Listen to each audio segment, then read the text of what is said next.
Like cooking, everything has a recipe. A set of instructions to follow in order to gain a certain result. Music is no different. Be it ingredients for a dish, a set list for an amazing show, Or a release strategy for a successful launch. these are all recipes. Hi, we're your hosts, Sean. And I'm Brandon. Come and join us in our kitchen as we go through the Music Makers Cookbook. Let's get cooking. All right, welcome to the Music Makers Cookbook, the podcast where we help independent artists cook up some recipes for success in the music industry. I'm your host, Sean. I'm Brandon. And today we're going to be starting a new series, kind of talking about live music and how to be successful with it. Yeah. That is such a bad way to lead into but it. it's true though. It's exactly right? what it's going to be about. Yeah. This is today's thing is more like almost like a checklist kind of thing, but like the more we kind of get into this topic, like the live performance series itself, it's a lot of crucial things that sometimes you might forget to do, and sometimes and if you're not doing some of these things, maybe it's time to implement some of these things, or maybe take away some of them, depending on like what you're going for. But generally, like, this is just a really quick series to kind of help guide you in your live performances and maybe have some content or peace of mind behind what you're doing. And yeah, well, it's probably going to end up being around 4 to 5 episodes. I would imagine. So this is going to be our longest series to boot. Yeah. Almost as long as all the episodes we've released up to this point.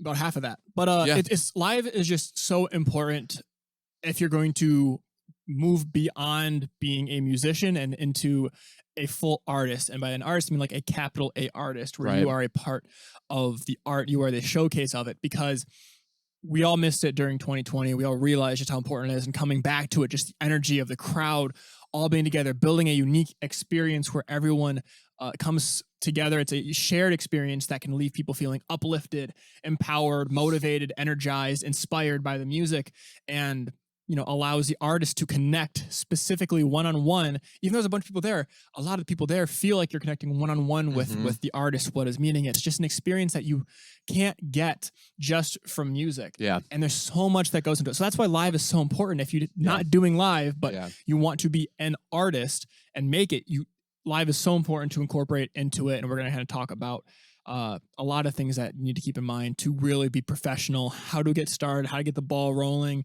And this whole series is going to cover all of that. But today we're going to start kind of with some basic don'ts, what not to say, what not to do, and kind of some things that also maybe you should be doing and be prepared for, because live is, the good thing about live is that when the show's over, it's done, you go home. Mm-hmm.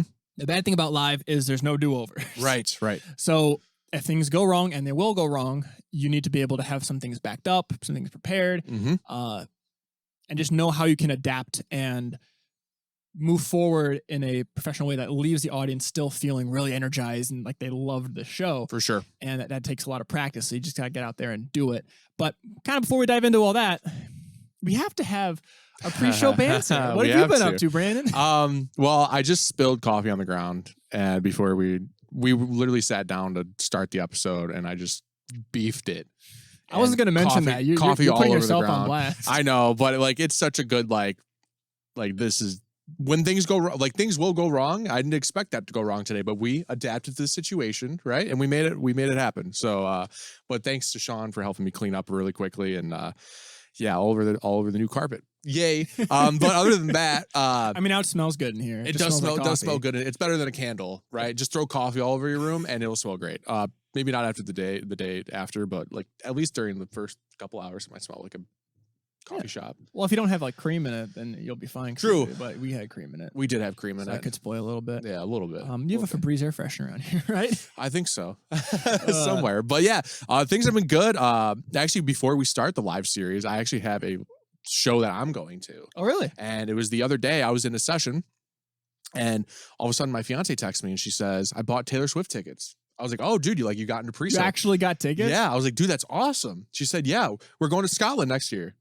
Oh, it's this next year. Yeah. That's dope. It's kind of cool, right? That's even cooler than just tickets. You got a holy trip too. Shit, dude. I was like, wow. So I'm going to go see Taylor Swift in Scotland. Only way we can get pre-sale Taylor Swift tickets is to buy them a year in advance and going to a different country. Yeah. So kind of cool. I was very shocked, and it's going to be a really cool experience. If anything, it'll be just a cool experience going to Scotland right? Like that's just going to be awesome. It's going to be super cool. So it's so funny because Scotland's like the second part of that trip, you know? Taylor Swift's number one. Well, that's how you opened it. Yeah, right. And you got your priorities straight, let's be real. That's the reason you're going. That's what I'm saying, right? And Paramore's going to be there too. Wait, really? Yeah, so what a show. Are they opening for Taylor? Or? Yeah. Oh my God, what a show. Dude. It's going to be a sick show, dude. Are there still tickets on sale? I think so. I might have to hop on that. Dude, you might have to. That sounds dope. And if you do, then we can meet up there. Yeah. And do an episode out there. Talk about the live experience and how important live is and how it affects people and their emotions after a show. What? That'd be really good. That'd be wild. Yeah. We're going on tour. Because both those acts are really good at putting on. They're great. You know, they speak to the people who really enjoy them, and they've been doing it for a long time. Yeah. I was blown away. I was like, oh my God, that's so cool. But look into that. Yeah, dude, please do, because that would be awesome to meet up there. That'd be awesome. But what about you? What's been going on with you? That could also make I don't know how into it you want to get, but like, you know, hotel tickets could be cheaper and shit. You know, get like a, you know what I'm saying, tied together room or shit, whatever. Anyways, it's on the table. So I just spilled my coffee a little bit. Wow. Oh no, I am a mess. You're not a bigger mess than me. You didn't spill it on you. I spilled it on some me. hand sanitizer too. Coffee's doesn't got germs. That's okay, but it might get sticky, and the alcohol helps break up the sticky. Does it? A little bit. If you use it on a surface like a hand sanitizer, it actually gets rid of the sticky a little bit. Really? I've never used it on a surface. I've only used it on my hands. Sanitizer? I'm all good. I appreciate it. Dude, for the people only listening on audio, they're probably like, what the fuck is going on over there right now? I'm holding up hand sanitizer. This part's probably getting edited out. Dude, it has to stay. Maybe we'll put it in the intro. Anyways. Enough chit chat. We talked about what we were going to be talking about today until we purposefully went off the rails. Don't know why we did that, but let's get back on and kind of talk about, you know, something to keep in mind when you are doing your live shows. Mm-hmm. And a big thing. So the history that I have in the music industry is I have done a lot of live shows. Mm-hmm. I've been a audio engineer for individual bands, for venues, for concert series, and for festivals. So I've been the sound guy for some smaller shows, some larger shows, nothing majorly touring. Mm-hmm. I've done some like B-list talent. I've never done an A tier, but I've seen, because I've done a lot of local and a lot of smaller things, I've seen everything from the bottom of the barrel up to, okay, they know what they're doing. They are going to move on past this to become larger, especially like in the local Michigan scene. Like 4 years ago, I think 4 years ago by now, I did Joe Hertler and the Rainbow Seekers. Okay. And they really had they were one of the ones that was growing around here. Gotcha. I don't know how big they are now, but they have some really good music.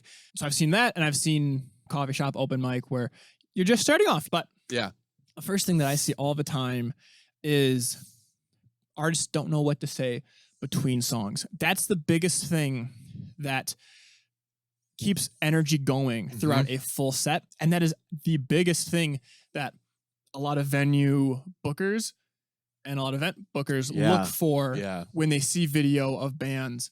They're not necessarily listening to the music. They're looking for, what are they saying between the sets? What are they doing between the sets? One of the companies I worked for books a lot of local concert series for a lot of municipalities around here. So 10, 14 week-long concert series. And we get a bunch of local cover bands, original bands, or whatnot submitting their stuff. So I've seen a bunch of EPKs through that. And a lot of some of it's like very overproduced. Like, here's our studio sound in a film area that we rehearsed in. So it's all professionally done. It's basically a music video. Yeah. And it's like, well, cool, you sound good, but a lot of bands sound good. How do you perform? Because that's the big thing. And the big thing we notice in a lot of acts that we maybe don't work with as frequently as other acts is the silence in between songs. So it's really important that you practice what you're going to say between songs. Yeah. You have some bullet points written on your set list, or comments or stories about your songs. Keep them relatively short and to the point, so you don't go off the rails like we do quite often. Yeah. Please don't do what we do. No, don't do what we do. You're not having a podcast on stage. You're performing. Just have some bullet points, some things you can fall back on, and rehearse these stories. Rehearse this banter, maybe with other bandmates, or just some basic things you can fall back on to talk about with the crowd that relate to the past song or the next song, so that if the crowd's not giving you vibes, you can fall back on them and keep the show rolling. For sure. And if you do that and you do it really well, take that video and put it in your EPK. Yes. Because these venues want to see you thanking the venue, saying, hey, go to the bar, buy a drink. Right. If you're playing in bars, or your music vendors, music locations that concert venues, that's the word. Concert venues that sell alcohol, that's where they make a lot of their money, most of the money. Right. So if you're promoting the venue, promoting the space, getting the crowd engaged, keeping them involved in between songs, that really inspires confidence in you as a group and will want them to book you again. But really what that does is it keeps the crowd engaged. Yeah. So write that down, rehearse it. Yeah. I mean, the show goes on in between your songs, right? The show is not all about the music. The show, you have a spotlight on you the second you show up to the venue, up until probably the second you get into your car and leave. Because even walking to the car, if people are there to see you and they see you, you have the spotlight. The show is on. Yep. Yeah. The minute you step out of that car is that the show is on, and how you carry yourself in between, getting to the actual show itself once it starts, going between songs on a set. That is so important. That is so important is planning out how you're going to carry yourself. And honestly, a lot of it's about being at least a decent human being up to this point, but then you have to have more concrete stuff. And how do you really get that concrete stuff going too? Well, you have to rehearse it, like Sean said, right? Maybe write it down. Maybe come up with a cool couple stories that are quick, that don't go into too much detail. Maybe have a witty joke there. And not only that, but like maybe actually look at some of your favorite artists too. They do a lot of banter because they're probably playing a lot of shows. You're not going to be able to emulate everything that they do, but you might be able to take bits and pieces and make it work for yourself. Yeah. But also make sure you're constantly emulating the parts of you as your brand, your personality that you want your crowd to reflect. Yeah, you have to. Because your crowd is a reflection of you and what you put forward. Yep. Yeah. If you promote a rowdy environment, your fans are going to be rowdy because they look towards you at what kind of environment, how they can act. So if you want a really calm, soothing environment, you have to make sure you at foremost present that. So those kinds of people want to come back. If you want to have a really rowdy, energetic crowd, present that so that those kinds of people come. But you really got to be careful. The more energetic you get to it, it's not too long ago, but also it's pretty frequent. When the tragedy, I remember the Travis Scott concert. Yeah. Where was it 10 people? It was a good amount of people. Yeah. And I don't know the exact quote, but he's been known for shows that have a lot of energy, really rowdy. And not to say that any of the blame of this tragedy or accident like directly goes to him. I'm not going to say that one way or the other. Sure. But if that's kind of the environment you have, be careful. Yeah. Because if you go too far into it, tragedy could happen once you get to a big amount. I think this is like one of those. It's a reflection of you. Exactly. Not only that, I think this is one of those instances where you can look back on punk music back in the day, and this was like a very similar thing. If you had a punk band coming to your venue, and I think a lot of venues actually barred punk bands from coming back in the day to their spots because of how rowdy and chaotic these shows might be. And that's just the badge that you carry with you. But you have to remain conscious of that and kind of plan for that and make sure, first of all, nobody gets hurt, because nobody wants to get hurt at an experience like that. But you also have to know how to kind of control it yourselves when you're on stage too. And that also plays into a big part of how you interact between songs and how you carry yourself from when you get to the show to the end of the show and you actually leave. So it's a huge part of it. It's all connected. To wrap it up, it's more than just the show. Right. More than just, oh yeah, I'm presenting this kind of music. It affects the crowd and it can get a certain kind of result. So present the thing that you want your fans to emulate or give back to you, and the kind of vibe that you want to build overall. And that's why it's really important to have this all planned and have it set up. So you can obviously feed off the energy, riff, go, experience the night as it happens with your fans. Yep. But also have some things that are set that you can go back on that can keep the ball rolling. Exactly. And keep them engaged in the manner that you want them to be. Absolutely. And we're not saying that you can plan everything, and we'll get into that a little bit more, but just know that there are variables that will be different from show to show. But like I said, we'll get into that and we'll kind of divulge a little bit deeper. This is a series. We're going to have a bunch of other episodes. Absolutely. But now we've talked about kind of how to be prepared, some things to talk, like the importance of being prepared, having things to say, having things to fall back on. And we've breached into the fact that you are at the show the second you get there to the second you leave. You have the spotlight on you. How you interact with fans off of the stage is really just as, if not more important than even on the stage, because they're going to remember these interactions I cannot English today. No, dude, I knew where you're going with it. That's okay. Fans are going to remember the interactions they have with you because you are the artist that they are there to see. Yep. While meeting with a fan, once you do it for long enough and you grow enough, you'll have thousands of interactions, hundreds of thousands of interactions over hundreds of shows, and it might not mean a lot to you, which isn't a bad thing. Sure. You're doing this again and again and again. Yeah, it's only a human reaction, right? But for them, they're meeting one of their favorite artists, having a one-on-one conversation or a brief moment that they're going to remember for a long, long time. Just think. They've had this circled on their calendar for one day for probably at least a couple months in advance, and they've been looking forward to this, making plans about it, putting a lot of time, effort, and energy into this, a lot of communication if they're going with a group of people who, by the way, might not know you, which is really cool because then now they're starting to kind of spread your music, right? This is a big night out. They had to pick out an outfit. They had to get gas to drive there. They had to buy parking, especially if you're going to Ann Arbor. They had to get parking. And for you, this might be another date on your tour or on just your regular cycle around, the tri-state area or just the tri-city area even. But this day is really important for your fans. So you have to approach it like it's important for you in the same manner because you have to share that excitement. You really do. Respect that. Yeah. And something that I recently learned that just makes so much sense is that because it matters so much, a fan that maybe saw you 3 years ago and now they're coming up to see you again, that moment, that day meant a lot to them. It sticks in their mind. So when they go up to see you again, maybe they bought VIP tickets or meet and greet tickets or whatnot, and like, oh man, super stoked to be here, excited to see you again, or really glad to be here. Whenever you greet fans, a simple word change that can make all the difference is instead of saying nice to meet you, you can just say good to see you. Yeah. Because nice to meet you implies, well, basically just straight up says that I've never met you before. I don't know who you are. Yep. And if a fan has seen you multiple times before and it really matters to them, saying nice to meet you when they've seen you like once, twice, 5, 10 times, at the very best case scenario, they're like, oh yeah, they're busy. They probably see a lot of people, whatever, and maybe don't feel like as great about it. Just from that one phrasing. Or at worst case, they're so invested, like, oh, they don't remember you, like they can make them feel like shit. Yeah, now even they're again, like they could be just a small thing like that. You never know with people. It could turn them into no longer liking you or bad mouthing you or and maybe they're connected to other scenes. Like you just never know what could come from it. And the simple thing of just saying, hey, good to see you. Yeah. And if they say, oh yeah, I saw you 2 years ago, just roll with the punches. Yep. Like, oh yeah, how'd you like the show back then? Yep.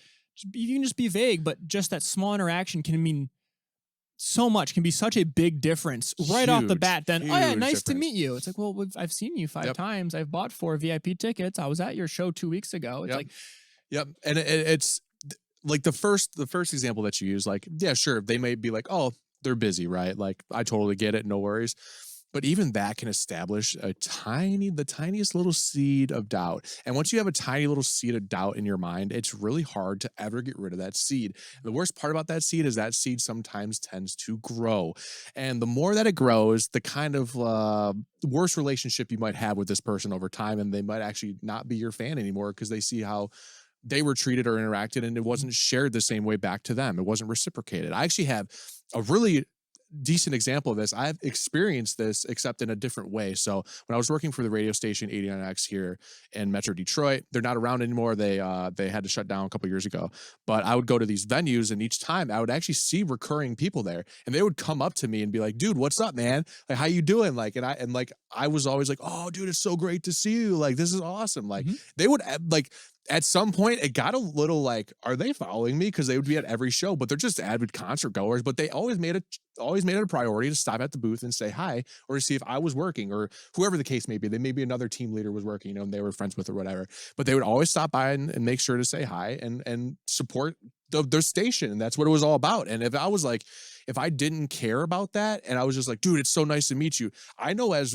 I know for me, I would be like, dude, that's totally disrespectful, right? And especially if it's been multiple times, right? And these people aren't even, the people that I'm talking about in my example, they didn't even necessarily contribute monetarily. So it was just purely time, which is still expensive, by the way, and very important, and energy is really expensive. But that's just like a small case where it's like, Mine might have not been as low or as high of stakes, but just imagine that it's the opposite of that. Imagine that it's really high stakes. Yeah. You have to be very conscious of how you speak to people at these shows. Because like you said, from the start, when you get there to the start that or to the time that you end, you have to be on your performance game. Mm-hmm. And I like how many times you said stakes. Yeah, right. But we kind of touched at the worst case scenario. If the seed of doubt, it grows as they start, they're not fans anymore. They talk bad mouthing you. Even if it's best case scenario that, oh yeah, they're busy, I understand. And there's no ill will whatsoever. That extra phrasing of good to see you takes it from a place of no change to a bump in the overall emotion experience they feel in the night. So most people are probably going to just be like, whatever, I'm not that affected, or I understand, or they're either going to go down a little bit or stay the same.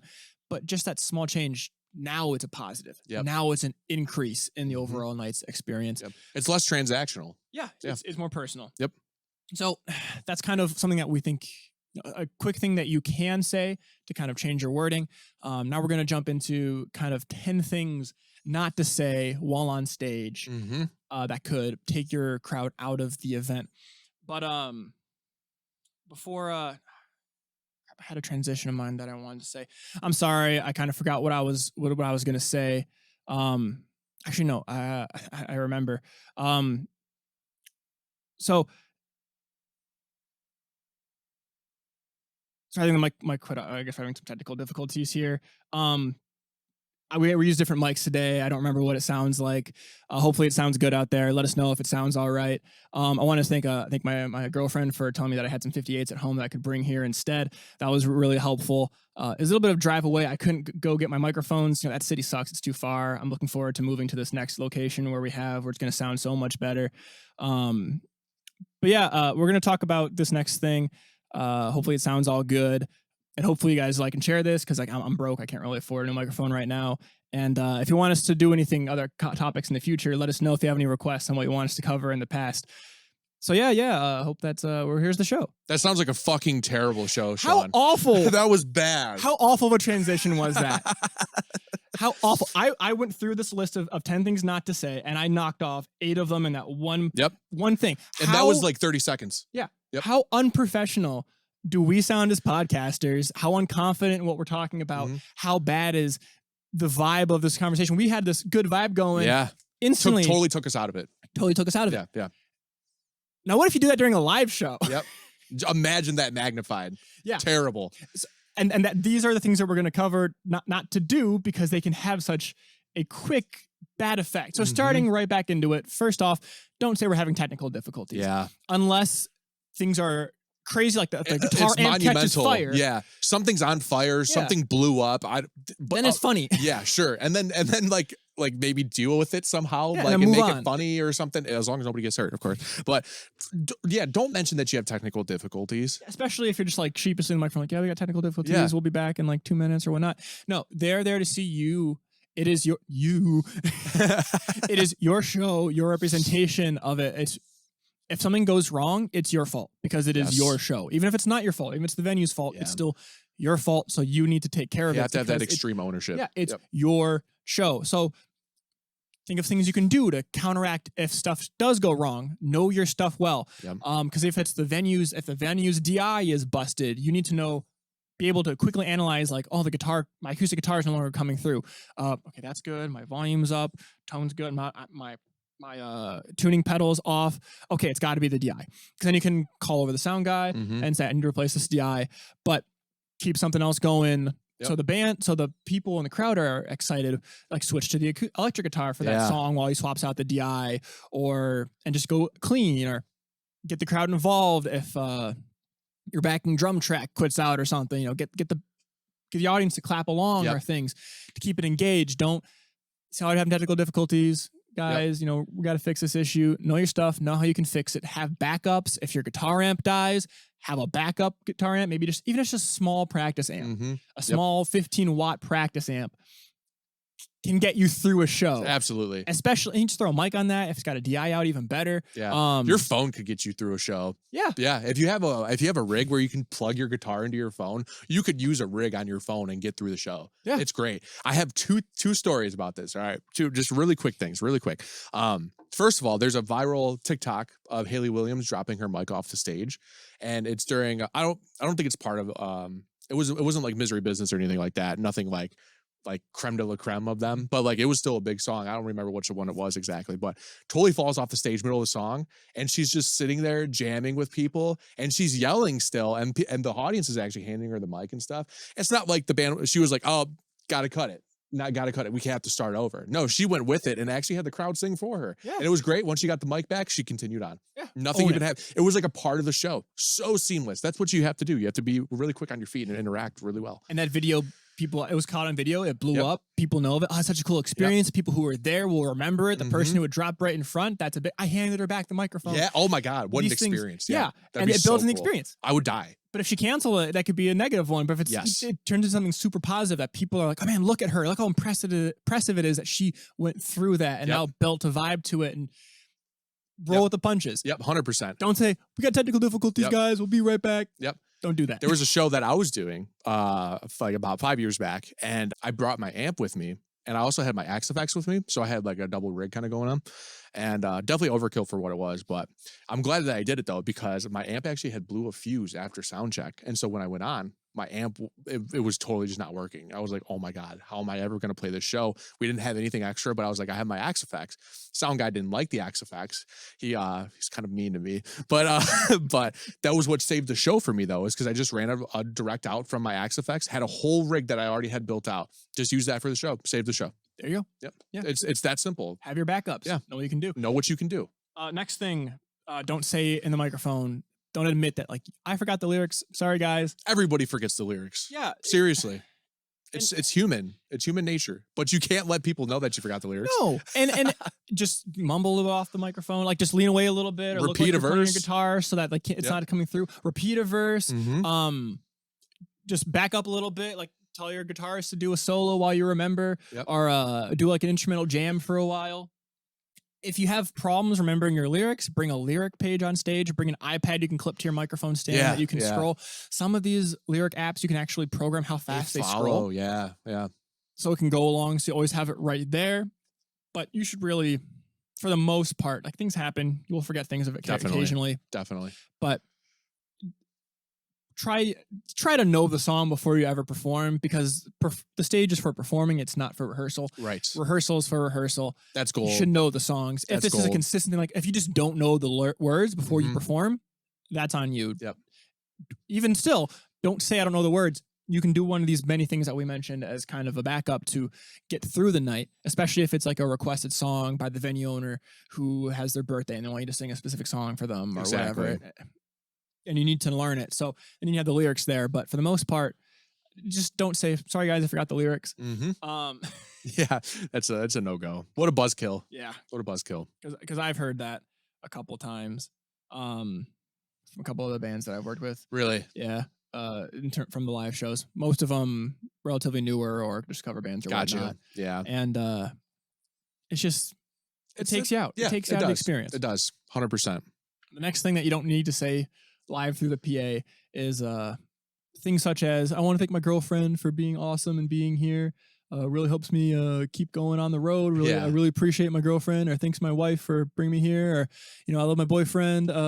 Really excited to have him here with me today. Yep. You don't need to thank your significant other over the PA. You don't need to thank them at all. Just keep your relationships, personal relationships, what they are, personal. You don't need to blast them separated. The PA. Yeah. Unless they do something awesome, like let's say your girlfriend helps you book the gig. You can say, hey, I want to thank Brittany for helping us book the gig. You don't have to say my girlfriend. You don't got to say my wife. And it may seem a little off for us to say this, like, well, they're important to me. Why not? I thank them as what they are to me through the mains. Well, when you're on stage, you're performing. Yeah. It's a professional environment. You are presenting yourself in a certain way, in a professional way, of a rehearsed way. Don't need to bring personal aspects onto it. And also, for better or for worse, like you could lose some fans when you bring up relationships. Yeah. it's really huge. This kind of thing is huge in K-pop. Specifically, because this is a genre of music where it's like known not to bring personal relationships. Interesting. In fact, a lot of these contracts of these giant bands, like I think Blackpink, sure, BTS, all that, they have contracts that say they cannot date because a lot of their fan base is younger people of the opposing sex that might find them attractive. Yep. Especially for a lot of these women K-pop bands. I know it's really big in their contracts, like you cannot date, and it's sad. It's unfortunate. For better, for worse, but it does play a factor. Yeah. Especially, the bigger you get, how you're presenting yourself, what kind of vibe you're giving. As all the things we're saying here, depending on the vibe you're giving, and the way you want to perform. But specifically, that could be a downside. Definitely. For those reasons of people not really necessarily liking the fact or removing themselves as your fans because now, if he's got a boyfriend, yada. It's weird, but you can lose fans that way. Definitely. And honestly, it could also be, this is so like out of left field, but it could also be like a jealousy thing. Like, I'm bragging that I have a significant other. I'm bragging that this person's here for me or something like that. Like, it just doesn't always feel that good either, because like, let's say somebody's struggling out there, right? That doesn't have a great relationship with someone else, or whatever the case may be, or they just went through a breakup or something like that. Then it's like, oh man, like this guy's totally just letting us know about his business. Like, good for you, buddy. Like, that's awesome, man. Like, yeah, okay, dude. So like, there's that like tiny aspect of that in there too.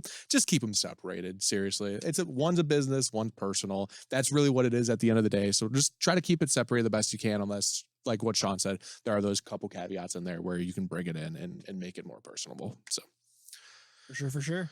But I'll tell you what, I'm not sorry for saying that. Good, because that's the next thing you should never say on a microphone.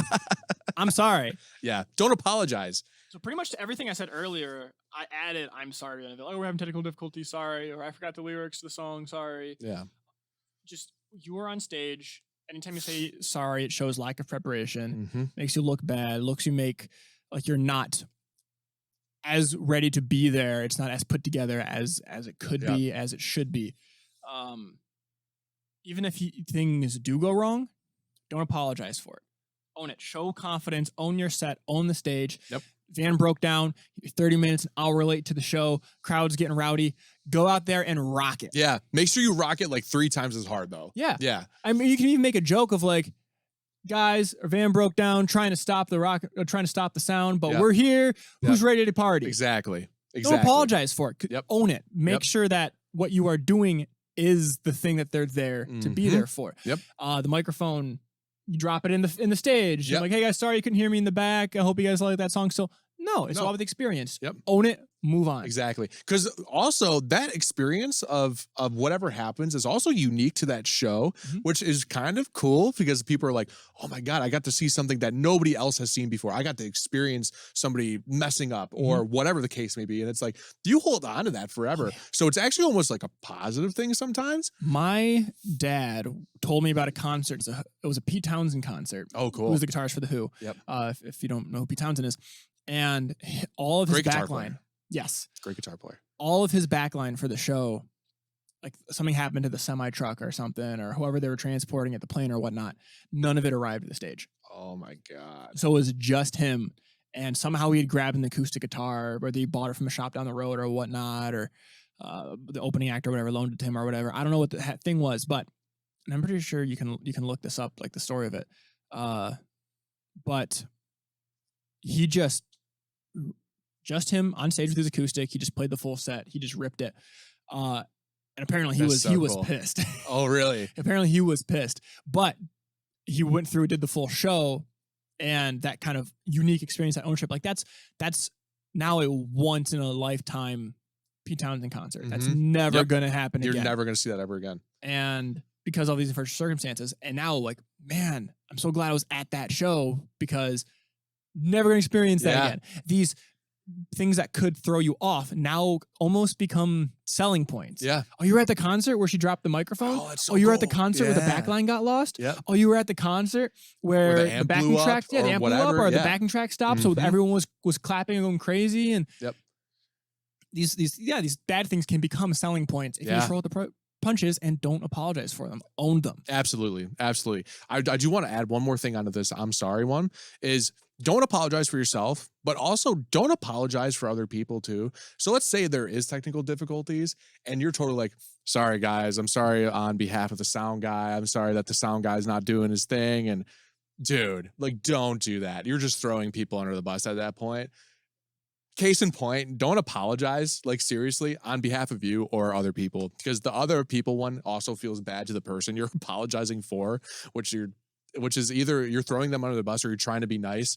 But let's just not do that in the first place. So I just want to add that on there too. So yeah, when you're there, own the performance. Absolutely.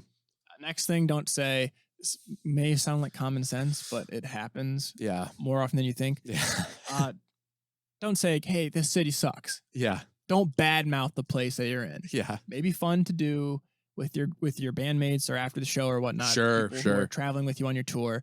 But the people who live there are proud of where they are. Yep. In fact, most times when people travel places, every single comedy special you go to, it's like, how's it going, New York? Yeah. How's it going, LA? Yep. How's it going, Georgia? Yeah. Totally. I don't fucking know. The whole state of Georgia. No, there's a city named Georgia. Oh, really? I have no idea where it is, but okay, I know there's a city named Georgia. I mean, you're not wrong.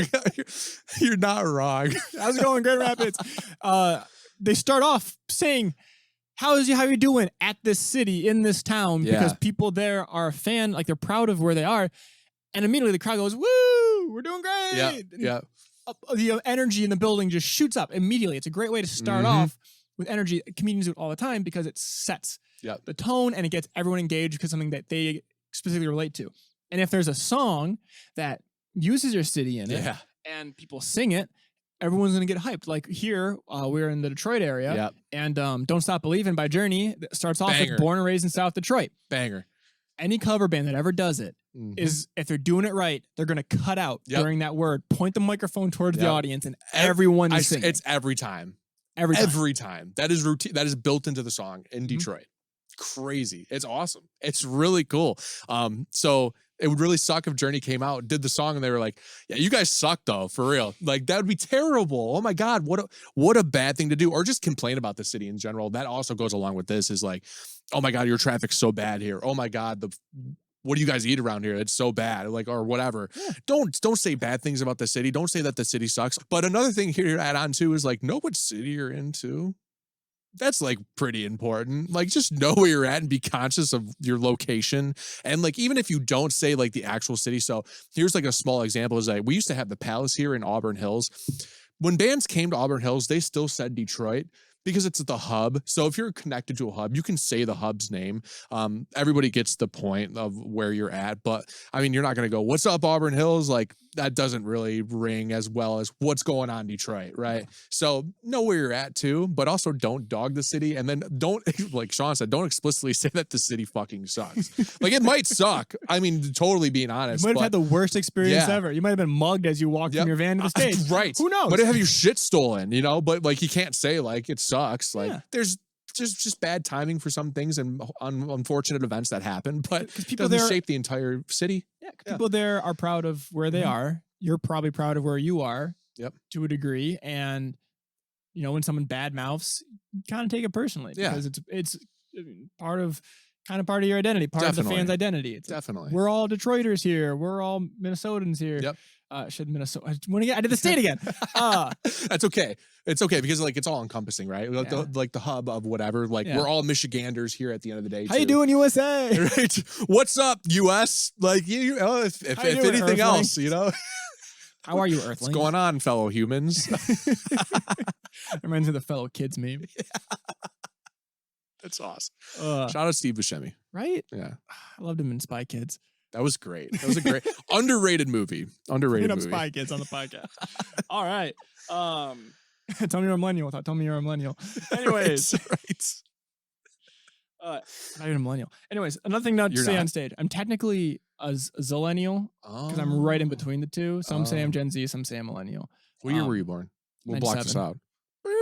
I'll put it in. 97, yeah. Okay. When you go to my website, it'll fucking tell you how old I am. Okay. I think. Whatever.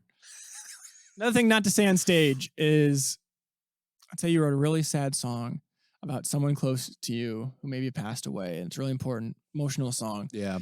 don't open with, hey guys, this is a song from my grandma who, died of cancer a couple years ago, struggled in the hospital for 6 months before passing away. And throughout that time period, I wrote the song to help me get through it. And so I could share to her and help her get through it. So hope you enjoy the song. Yeah, here we go. Yeah. There's no recovering from that. Like really, there's really not. I mean, it's like the ceiling gets lower with the energy, like you can reach that ceiling still, but like it's so brought down that it's really hard to push it back up after that. And nobody wants to feel that. No, people don't go to concerts. Well, I said, everything we say has a caveat, depends on how you're doing it. But 99% of concerts aren't meant to make people feel bad. Right. They're there to, as I said earlier, the part of live music is to have that shared experience, connect with the artist, leave people more energized, motivated, excited, inspired, fulfilled. All these positive things that make you feel better. That's the point of going to a concert. Have that shared experience where there's this energy of it. Yep. And if you can still perform your sad songs, please do. Even if your whole thing is sad songs. Yeah. But you can present them in a way that's not a bummer. Yeah, absolutely. This is a good example is when XXXTentacion was still alive, and he was performing some of his stuff from his albums and stuff like that. He has a song called Jocelyn Flores, and it's about this girl that ended up committing suicide and whatever. And even when he would play that song, even though it's still a very sad song because it also details how he has had similar issues, with that, or he had similar issues with that. The audience was still going crazy. Oh my God, they were shouting at the top of their lungs. Like they were still like waving their hands and stuff. Like even if the song is sad, people are still going to bring that energy to the track. Cause sometimes like I love that track, and that would be a track I would sing at the top of my lungs just cause I just love that track. Right. And there's still an energy to that. But if you introduce it like, oh man, like my grandma unfortunately passed from pancreatic cancer or something, and you get really in the details of this, people are also going through that same thing in their lives, most likely. Unfortunately, it's a very common issue, right? Like the big C is a common issue, unfortunately. And like Sean was saying, like people generally want to go to these shows to kind of escape what they're dealing with in their personal life. And if you end up bringing up a subject that they're trying to escape, experience like ruined, seriously. So you got to be really conscious of how you bring up sometimes the subject matter of this stuff. Like you can still bring it up, but you have to do it in a very specific way to make sure you don't lower that ceiling of energy. Well, like that example you gave where everyone's singing on top of their lungs, it's most people in that crowd really related to that song. Absolutely. There's a reason they're singing on top of their lungs, because it's such a release of emotion. And even a sad song, a depressing song, when have that shared experience, can just be so powerful of, man, I am so saddened by this song, but there's so many people here that also have this experience, have this emotion, and it can be so powerful to be like, I'm not alone. Yep. It's not a bummer. Right. It's a sad song, but it's empowering being in that live performance of everyone here is singing on top of the lungs. They all relate to this means to them too. It's a special moment. Yep. And you don't have to start off kind of dissuading people from feeling it. You can just say, hey,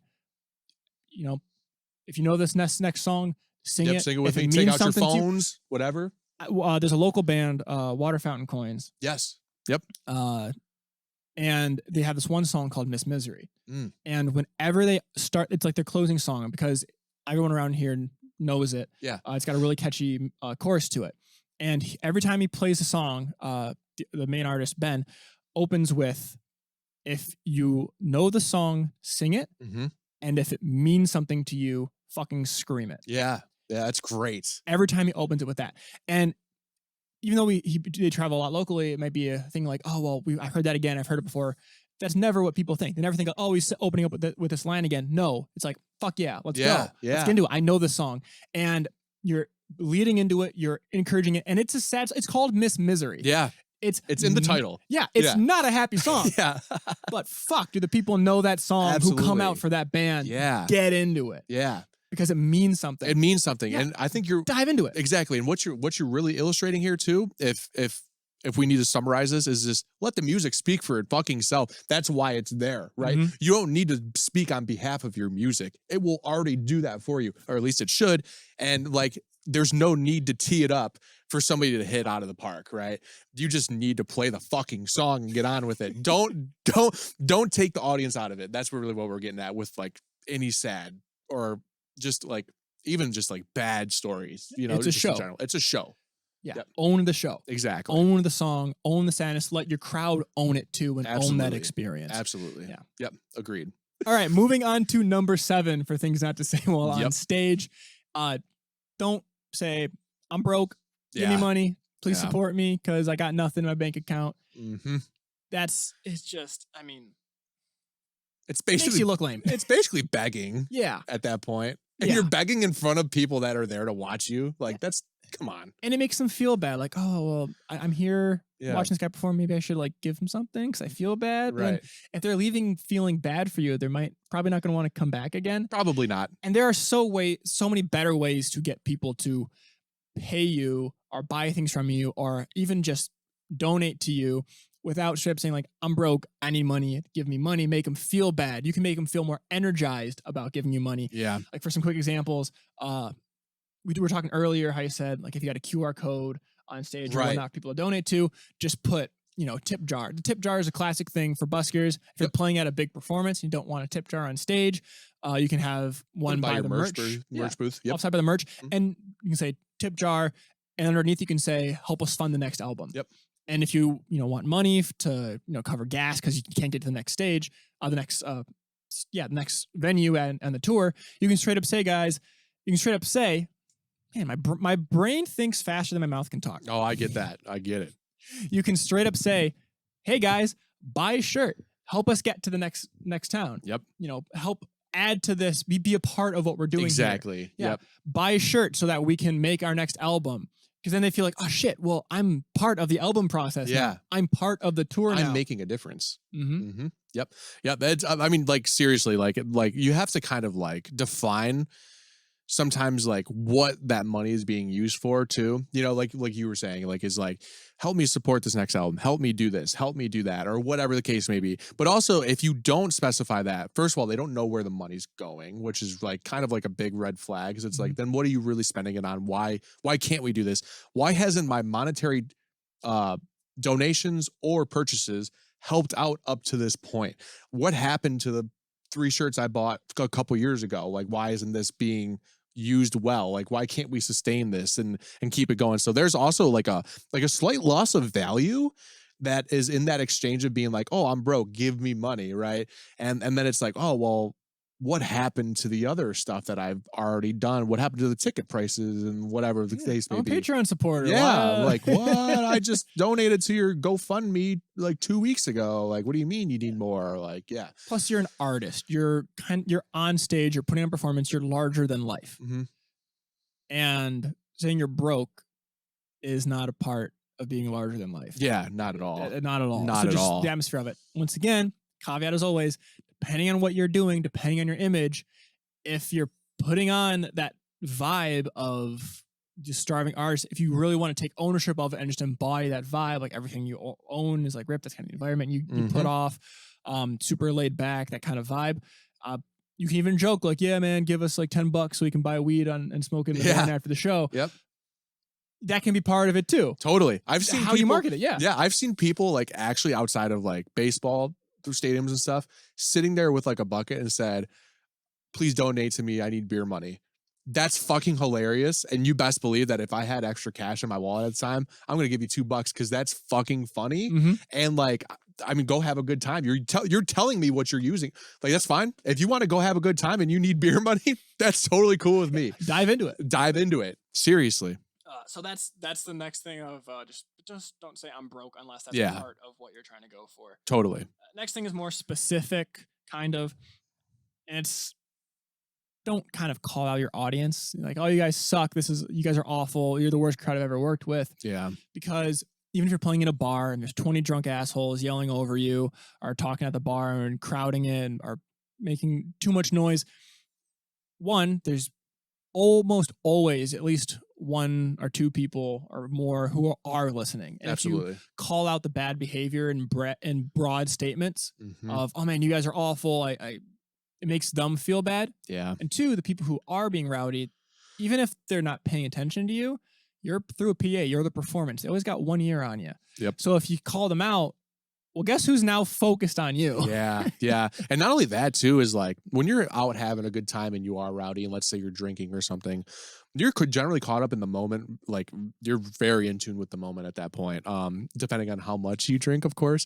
But you're having a good time. You have this, I mean, for lack of a better way to say it, you have this buzz going on. You're socializing. You're laughing, hopefully. And then all of a sudden, something happens and you get called out, or someone makes a mistake, or you make a mistake, and then all of a sudden that's somehow imprinted into your brain at that point, and you'll always remember that moment. So if somebody called you out from across the bar and they were on stage, like, fuck you assholes, right? Yeah. And they will always remember that and remember you as the person who did that. And first of all, they will not like you. Nope. They might heckle you more. They might try to fight you, like physically. They might try to do something to your car, or they may never want to come back to see you ever again. And so you just lost out on even a potential relationship along the way. That's a good point, because nobody wants to be, it's a fine line, because nobody wants to be the villain. Right. So if you say, fuck you assholes, you know, you're being, you know, whatever, they're going to take it personally. And like, I'm just having a good time. I'm just enjoying it. I'm not doing anything wrong. Fuck you. You're a dick to me. Call me out like that. Yep. So, because they don't want to, nobody wants to feel like they are doing something wrong. Absolutely. It's never the gut reaction. It always takes reflection to actually be like, you know, I kind of was being a dick. Yep. But in the moment, no one's ever going to do that. No, that's especially if you're drinking. Oh, yeah. Yeah. And that's a strong emotion. Now, as we said earlier, who is in your crowd reflects you as an artist. Yes. So if you really don't want drunk people at your performances, you do need to, in a certain way, call them out and get them to leave. Yeah. And we're going to talk about that in a later episode, what kind of gigs to take that are involved in your thing, because you probably shouldn't even play bars or those kind of gigs that have those kinds of fans to begin with, unless there's a separate offshoot, the stages away from where main people are drinking. But there's a way you have to handle it, a place you have to perform, and a method that you can use to decide where you need to go. And we'll talk about that in a later episode of this series. But because it does reflect who you are. It does. But as a broad thing, if you're just in a bad situation, don't piss. Yeah. Don't piss people off. And that's a really good point, actually, because there are points where you might actually need to take that step. Let's say somebody's being very hateful, right, towards either a religion or towards a race or towards a sexuality or whatever the case may be. And that doesn't... It's your show. It falls on you. It's your show, and it falls on you. And if you keep that person in there, that can actually hurt you in the long run. So it might actually be beneficial for you to be like, fuck you, get out of here. And then that actually kind of strengthens. You have to do this. Okay, hold on, stop. We're going to talk about it in a later episode. Yeah. I'm not responsible for anything that happens if you take this route. I want to say that real quick, because there is the mob mentality. And if you do that, you have to make sure you control that and get that person out of there safely. Because if he gets fucking hurt, you will get sued. Guaranteed. But if you still have to, you have to tastefully get this person out of here, right?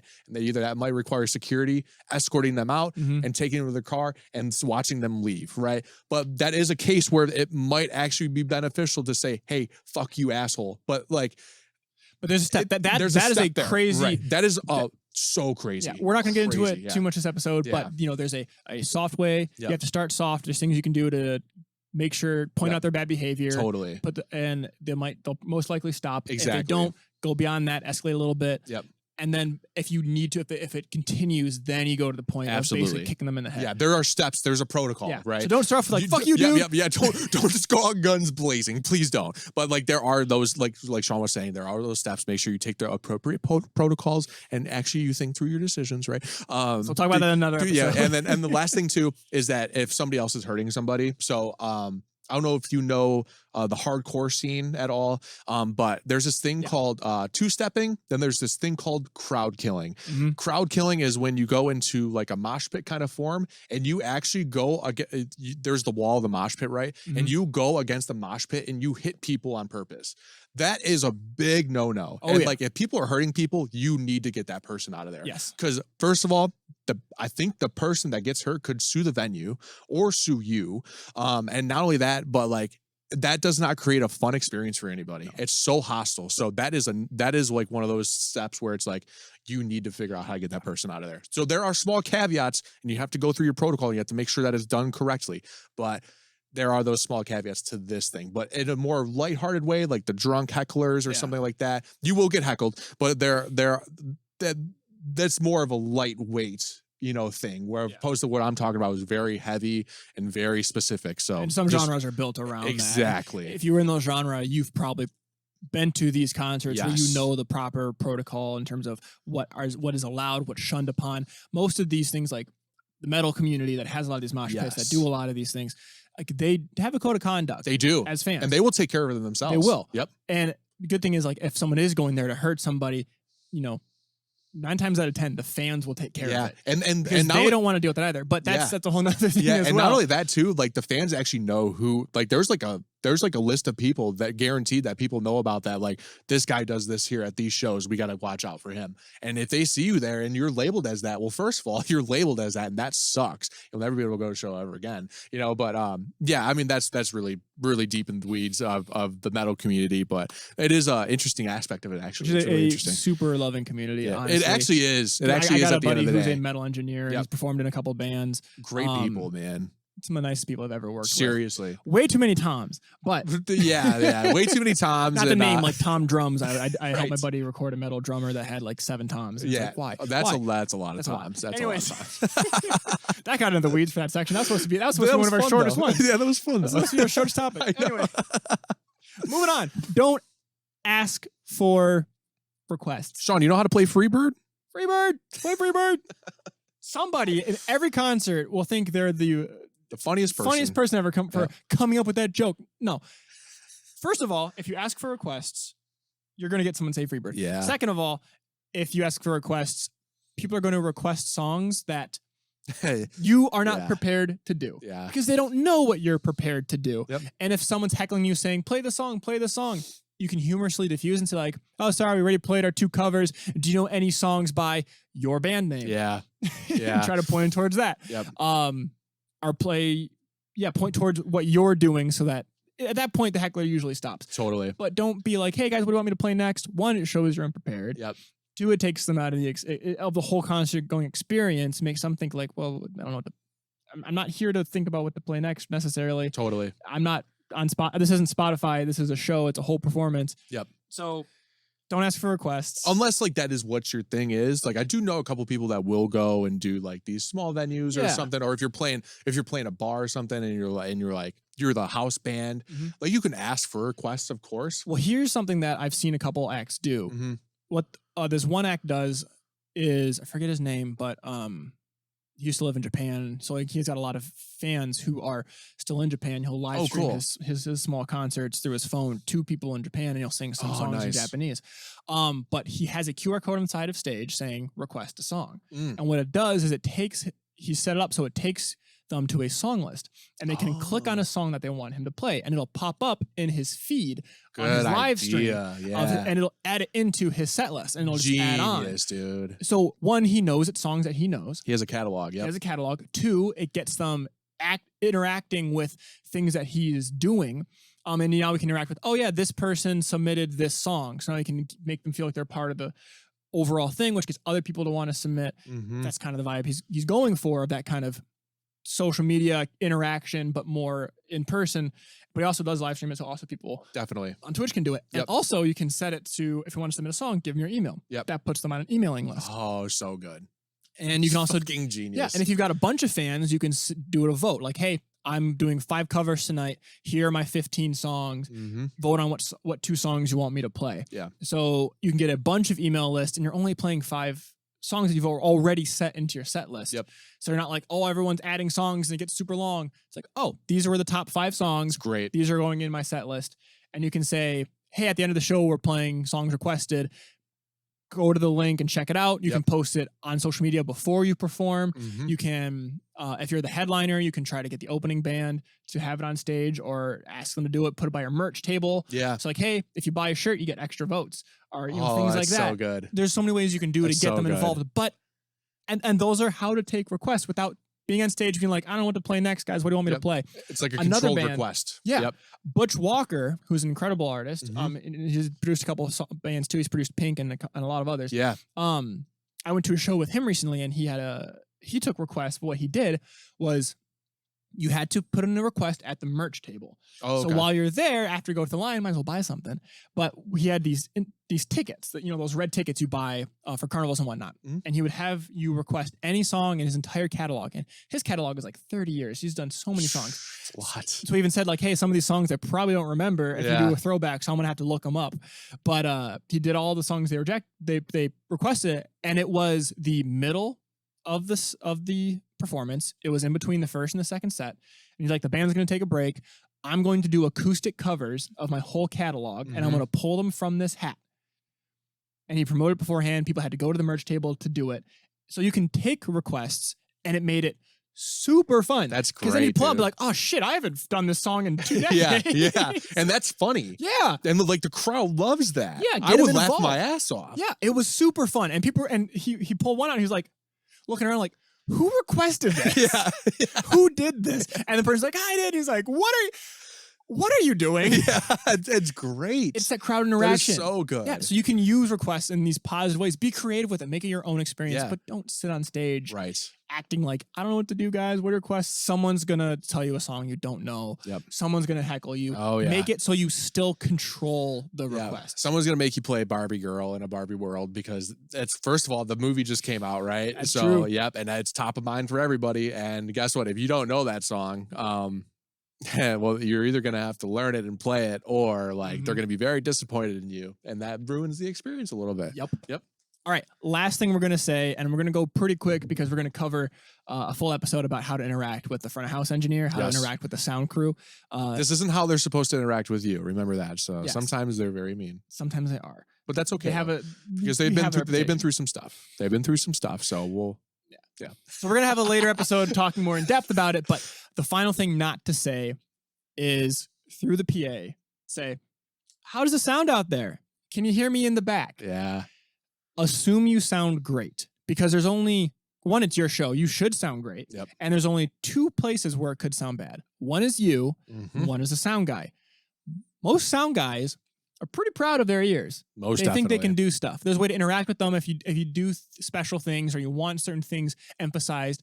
Before the show, get their name, be casual, tell them, hey, we just like to have vocals more up front. Harmony is really important with their music. Like this kind of music, give them a reference of artists that you are inspired by, because they'll appreciate that. Like, oh, okay, cool, I get that. Yeah. Yep. Helps make their job easier because they're not guessing. But don't go through the PA saying, hey guys, how does it sound out there? Because one, makes you look less confident in yourself. Yeah. Two, now the sound guy feels called out. Yep. Because he's like, what the fuck? You don't trust me? This is my venue. This is my sound system. This is, or if God forbid they tour with you. It's I know. I've done your shows before. You don't Yep. trust me? Yep.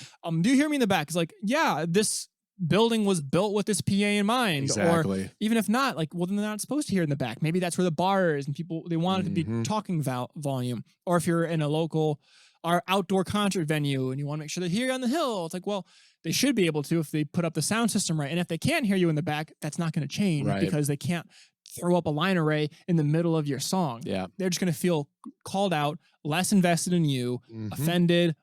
And as a live sound engineer for the past couple of years, please, dude, let it rip. Yeah, I'm not going to let it rip. You got to let it rip.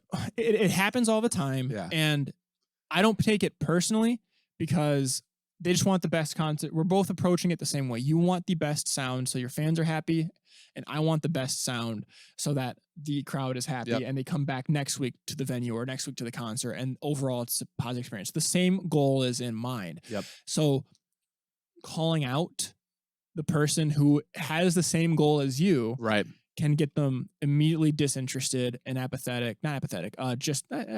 about what the overall sound sounds like. I've seen some sound guys do some crazy things after being called out. Muting guitars, turning up the suck button, going to the bar, like, I don't care anymore. Just leave the board and go to the bar. That is something that can happen. There's a venue where the sound guy was like, okay, I'm done. And he literally walked out of the building. It was a straight shot to the stage. And he walked out of the building, looked through the glass. He was outside and smoking while mixing on the tablet. Outside of the building. No way. Yeah. He did not care at that point, because at that point, any faith that the band had in him was gone. Yeah. And it's... Well, he might as well not be there anyways, right? Oh, if you're not confident it sounds good, then fuck, I'm not going to make it sound good. Yeah. And it's a great way to set off a bad relationship with the sound guy. And you want a good relationship with the sound guy because the sound guy, believe it or not, oftentimes does have a direct connection to the venue owner to say, we need these guys back. Exactly. Because they're great to work with. The crowd pull is pretty okay, but they're super easy. I can see them going somewhere. It's really fun. The performance is right. So get them back in. It'll be a good night for me. And it'll be a good night for the bar. So you just need to treat them with respect. Don't call them out in that way. Because you can burn that bridge. And then all of a sudden, like, you're not playing at that venue anymore and they won't accept shows from you. And it's like, well, why not? Well, you were a dick. Like, don't be a dick. Seriously. Like, I think sometimes if you approach it like in like, oh, this is a quality control thing that I'm doing, it's nothing personal, right? But at the same time, though, you got to major in your majors and minor in your minors. There's a reason why the sound guy works there and has probably worked there for years, right? And works there at least 5 nights a week, right? Is probably on call the other 2 nights, let's be honest, right? There's a reason why he's there and he knows this room like the back of his fucking hand. He probably knows it better than his own kitchen at this point, which is insane, right? He majors in his major. You as a band, he doesn't sit there and say, you were a little flat on that note, right? Because he's not majoring in a minor, right? He's not up there on stage with you. You are majoring in your major by playing the show. So you play your show and you have faith in the sound guy to actually put and deliver on good audio quality for you. Are there certain situations out there where sound guys might not be as up to snuff? Of course, there's always that gray area that we talk about all the time. But if you sound amazing, yes, they have to actively do things to make it sound bad. Absolutely. If you are tight and confident and have great sound, even if it doesn't sound great, but the performance is on point, 80% of any live performance is through our eyes. It's how it looks. Absolutely. The show, the environment, everyone around, how it's going. It doesn't necessarily have to sound radio ready, but if you are just prepared and tight and professional and put on a good show, they just have to put up the faders. They would have to actively do things to mess up. Absolutely. Which I've seen sound guys do. Sure. But, as I said, most people who are there aren't necessarily there for the fidelity. It's live. They expect it to not sound as good as their car. Because it's the environment, the atmosphere they're going for. People don't, as we said earlier, what's the point of live music? To have that crowd connection, to connect with the artist, and to leave feeling energized, motivated. Exactly. Taking the next level. Like, that is the feeling that is taken. The point of live isn't to be like, oh yeah, that band sounded really cool. That snare was super tight. Oh my God, listen to that snare drum. Oh my God, oh my God. We got to keep that voice forever now. But no, so trust the sound guy. Trust in yourself. Because if you do good, then the rest doesn't matter. Exactly. And I said, you're both going for the same thing. You both want it to sound good. And don't step on his toes. And guess what? Only make it worse. Exactly. And the same people in the audience would still go see you if you were playing in a garage, if you were playing in a basement. Seriously, don't piss the sound guy off. Like, by all means, just don't piss him off because like Sean was saying, he's there for a reason. Major in your majors, minor in your minors. And small argument here too. Small argument. Just talking to our good friend Kevin yesterday about this. A good song. Let's see. How am I about to phrase this? A good mix. This can also go for live sound, right? A good live sound mix cannot save a bad song, right? But a good song can outlast a bad sound mix. Yes. Think about that, right? That's literally the case in point right here. 80-20. Pretty much, right? Yeah. Like, and it's a live show. It's done at the end of the day. Yeah, exactly. What are they going to remember? Not the sound. Just maybe do it better next time. That's it. And by the way, that better has to also come from you too. So I rest my case. How did you get more into this last topic than I did? You were more passionate about it than me. I don't know. I'm the live engineer. And you're like, oh my God, these people. Because I felt the energy that you were radiating, and I think it just translated into me. All right. So you just made you ascend to the level of I think so. passion. All right. Because I see it. I mean, I'm all for it. Yeah. No, I totally get it, man. So, but yeah, I didn't really let it rip, but like we could have gotten there. Oh, easily. But anyways, this podcast isn't about complaining. It's about what you can do to build your career and get you thinking about what you're doing, what can be better, what you are doing great, and all that. But that wraps up kind of this episode. Things just not to say on stage. Yep. We're in a little bit longer than we expected. A little bit for this one. Yeah. So if you're still listening, thank you for joining in the long haul. Listen to it again. Please let us know if take some notes, implement take these some things. Notes. Let us know if we forgot anything or you have anything specific that you do live or you don't do live, even better.